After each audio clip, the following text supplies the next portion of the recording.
तो हम कर्क लगन वाले जातकों के लिए चंद्रमा की महादशा के बारे में बात कर रहे थे और अब तक हमारी चर्चा सप्तम भाव तक पूरी हो चुकी है। इस वीडियो में देखेंगे अगर आपका कर्क लगन हो और चंद्रमा आपकी कुंडली में 8वें भाव में कुंभ राशि में अगर स्थित हो, तो अगर आपको चंद्रमा की महादशा आ जाए तो आपके लिए चंद्रमा की महादशा के परिणाम किस प्रकार के रहेंगे। यहाँ देखिए कुंभ राशि है और नॉर्मली अगर हम देखेंगे तो कुंभ राशि में चंद्रमा के परिणाम काफ़ी ज़्यादा अच्छे रहते हैं अगर काल पुरुष के हिसाब से भी अगर देखा जाए। लेकिन यहाँ पर एक तो आपका क्योंकि चंद्रमा लग्नेश है और लग्नेश होकर अगर अष्टम भाव में चंद्रमा स्थित होते हैं तो आपके माइंड को काफ़ी ज़्यादा गहराई देते हैं ऐसे चंद्रमा, लेकिन आप में थोड़ा बहुत भय भी जरूर रहेगा यहाँ चंद्रमा के होते हुए। अगर यहाँ चंद्रमा को बृहस्पति जैसे ग्रह का सपोर्ट नहीं है, सूर्य जैसे ग्रह का सपोर्ट नहीं है, मंगल जैसे ग्रह का सपोर्ट नहीं है, तो आपके मन में भय रहेगा। अगर राहु का संबंध है चंद्रमा से या केतु का संबंध है तो भी आपके मन में काफ़ी ज़्यादा डर रहेगा। बट अलग अलग प्लैनेट के प्रभाव से अलग अलग प्रकार के आपको काफ़ी सारे फायदे भी होंगे। जैसे मान लीजिए अगर चंद्रमा को यहाँ बुध का सपोर्ट है तो आपके लिए पढ़ना लिखना, एनालिसिस करना, रिसर्च करना काफ़ी आसान होता चला जाएगा। अगर बृहस्पति का सपोर्ट है चंद्रमा को तब भी ऐसा हो सकता है, या राहु का सपोर्ट है या केतु का सपोर्ट है तब भी आपको रिसर्च वगैरह में काफ़ी अच्छी सफलता ऐसा चंद्रमा दिला सकता है अपनी महादशा में।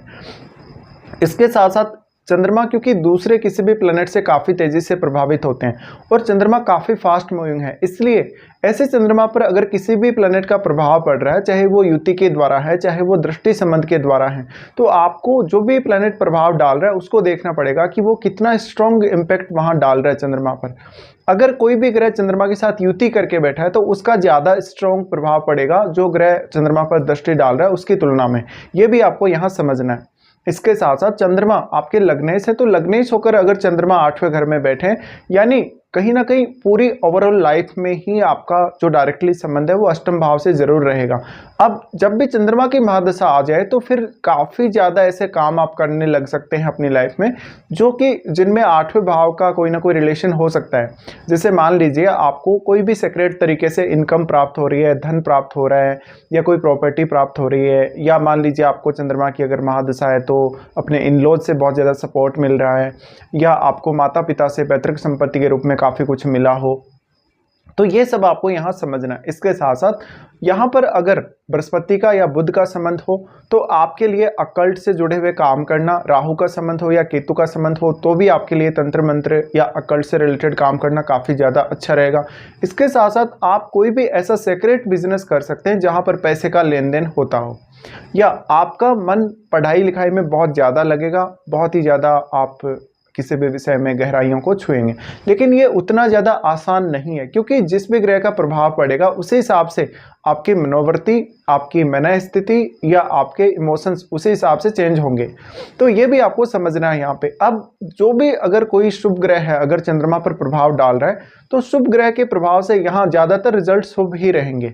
इसके साथ साथ 8वें भाव के स्वामी शनि हैं तो आपको शनि को भी देखना पड़ेगा कि वास्तव में आपके चार्ट में शनि कैसी स्थिति में है, क्योंकि शनि चंद्रमा के डिस्पोजिटर हैं। इसलिए शनि आपके चार्ट में क्या वास्तव में बहुत मजबूत स्थिति में बैठे हैं या बहुत ही खराब स्थिति में बैठे हैं, उतना ही ज़्यादा जो चंद्रमा आपको गेन देंगे यहाँ बैठे हुए अपनी महादशा में उस पर असर पड़ जाएगा।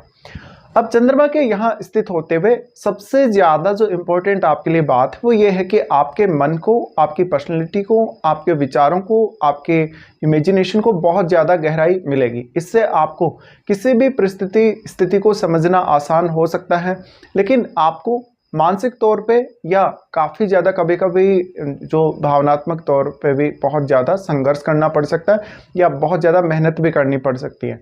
तो ये डिपेंड करता है कि ये हाउस वास्तव में कितना ज़्यादा स्ट्रॉन्ग हुआ है किसी भी दूसरे ग्रह के प्रभाव से। अब आपके लग्नेश खुद चंद्रमा ही हैं। चंद्रमा अगर यहाँ स्थित हैं तो डायरेक्टली आपको लाइफ में बहुत सारे ऐसे उतार चढ़ाव चंद्रमा की दशा के दौरान देखने को मिल सकते हैं, जहाँ पर आपकी फैमिली लाइफ में काफ़ी उतार चढ़ाव आए हों, आपकी अर्निंग्स में बहुत उतार चढ़ाव आए हों, कैरियर में बहुत सारे उतार चढ़ाव आए हों, या फिर आपके रिलेशंस में बहुत सारे उतार चढ़ाव आए हों। वो रिलेशन आपका जीवन साथी से भी हो सकता है या किसी भी अन्य व्यक्ति से भी हो सकता है। इसके साथ साथ कभी कभी आपको काफ़ी लोग मिसअंडरस्टैंड करेंगे क्योंकि चंद्रमा 8वें भाव में बैठने की वजह से चंद्रमा आपके लग्नेश है और इस वजह से आप काफ़ी ज़्यादा गहराई लिए हुए होंगे अपने मानसिक तौर पे। इसलिए लोगों को आप इजीली समझ में नहीं आएंगे। लेकिन इससे एक फ़ायदा आपको ज़रूर हो जाता है कि आप लोगों की मनस्थिति को या उनकी मनोवृत्ति को काफ़ी अच्छे से समझ सकते हैं। चंद्रमा के यहाँ स्थित होते हुए अगर साइकोलॉजी से रिलेटेड आप कोई स्टडी वगैरह कर रहे हैं या कोई रिसर्च वगैरह कर रहे हैं तो आपको ज़्यादा फायदा हो सकता है। अब जिस भी प्रकार का संबंध किसी भी प्लैनेट का यहाँ चंद्रमा से बनेगा आप उसी से रिलेटेड काम कर सकते हैं। फिर आपको ये भी जरूर देखना है कि उस प्लैनेट का संबंध आपके चार्ट में कौन कौन से भाव से है।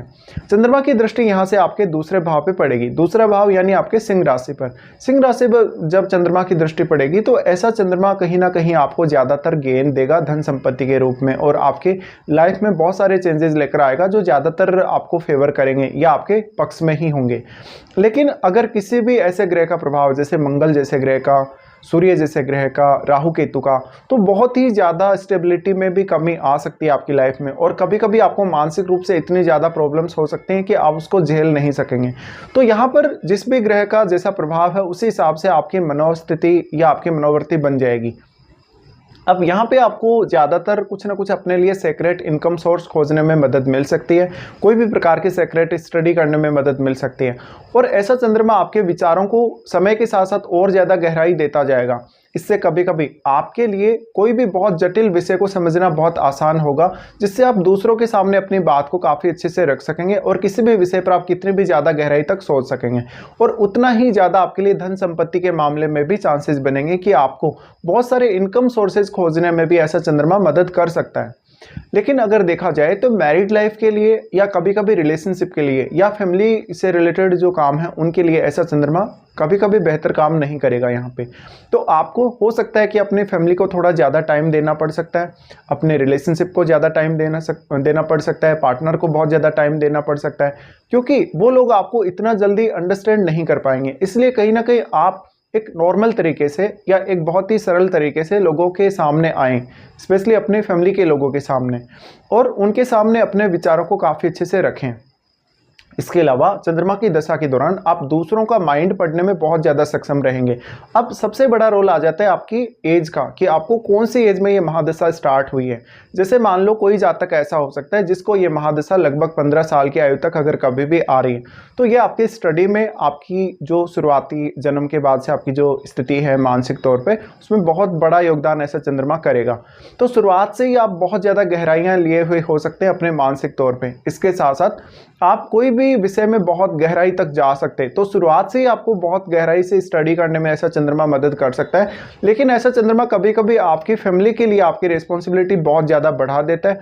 फैमिली के सदस्यों को आपकी बहुत ज़्यादा केयर करनी पड़ सकती है, माता पिता को या आपके जो भी रिलेटिव्स हैं उनको भी। तो ऐसे में छोटी आयु में कभी कभी आपको अपने स्वास्थ्य का ध्यान भी बहुत ज़्यादा रखना पड़ेगा, और अपने मानसिक तौर पे भी अपने स्वास्थ्य को ज़्यादा देखना पड़ सकता है। फिर मान लीजिए किसी जातक को अगर ये महादशा 25 की एज के बाद लगभग 35 की एज तक अगर कभी भी आती है, तो ये महादशा का आपके करियर में बहुत ही इंपॉर्टेंट रोल होगा। अगर आप किसी भी ऐसे क्षेत्र में काम कर रहे हैं जहाँ पर आपको कुछ ना कुछ बोलना पड़ रहा है, वाणी के द्वारा काम करना पड़ रहा है, या बहुत ज़्यादा आपकी जो बुद्धि है, आपका जो इंटेलिजेंस है उसके माध्यम से काम करना पड़ रहा है, तो आपको ऐसा चंद्रमा काफ़ी ज़्यादा हेल्प तो करेगा काम करने में। लेकिन फिर आप कभी कभी थकान भी बहुत जल्दी महसूस करने लग जाएंगे। इसलिए आपको अपने आप को मानसिक तौर पे तरोताज़ा करना बहुत ही ज़्यादा ज़रूरी रहेगा। और अगर केतु का संबंध है, राहु का संबंध है, तो ऐसा चंद्रमा आपके मन में बहुत ज़्यादा भय भी लाएगा।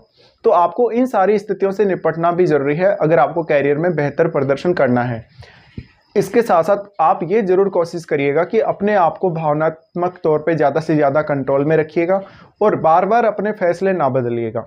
हाँ, बदलती हुई परिस्थितियों के अनुसार आपको बदलने की आदत सभी को होती है, लेकिन आप ये भी नहीं कि बार बार अपने फैसलों को तुरंत बदलते जा रहे हैं, जिससे आपको नुकसान होने के चांसेस और लाइफ में स्टेबिलिटी कम आने के चांसेस रहेंगे, जिससे आपको ज़्यादातर चीज़ों को हैंडल करते हुए अपना टाइम गुजारना पड़ सकता है। तो इस वजह से कहीं ना कहीं आप अपना बहुत सारा समय सोचने समझने में, फिर से प्लानिंग करने में जाया कर सकते हैं, तो वो आपका समय एकदम से व्यर्थ हो जाएगा। फिर मान लीजिए अगर किसी भी जातक को लेट एज में, जैसे कि 50 की एज में या इवन 40 के बाद भी अगर ऐसी दशा आती है, तो ये आपके मन को बहुत ज़्यादा गहराइयाँ देगी। इससे आपको सडन गेन होने के चांसेस ज़्यादा बनेंगे लेटर एज में, और आपके मन को बहुत ज़्यादा गहराइयाँ मिलेंगी, जिससे आपको किसी भी प्रकार के तंत्र मंत्र से संबंधित, अकल्ट से संबंधित काम करना काफ़ी आसान होगा, रिसर्च करना बहुत आसान होगा, दूसरों का माइंड रीड करना बहुत ज़्यादा आसान होगा। तो लेट एज में, जितना ज़्यादा लेट एज में आप जाते जाएंगे, उतना ज़्यादा यहाँ चंद्रमा आपको ज़्यादा गेन देता जाएगा। लेकिन आपको अपने आप को मानसिक तौर पे स्टेबल रखना फिर भी बहुत ज़्यादा जरूरी रहेगा, और आप अपने विचारों के माध्यम से अपने परिवार के साथ या अपने रिलेटिव्स के साथ ज़्यादा से ज़्यादा टाइम स्पेंड करना पसंद करेंगे। तो चंद्रमा का ये ओवरऑल प्रभाव रहेगा आप लोगों के लिए उनकी महादशा के दौरान।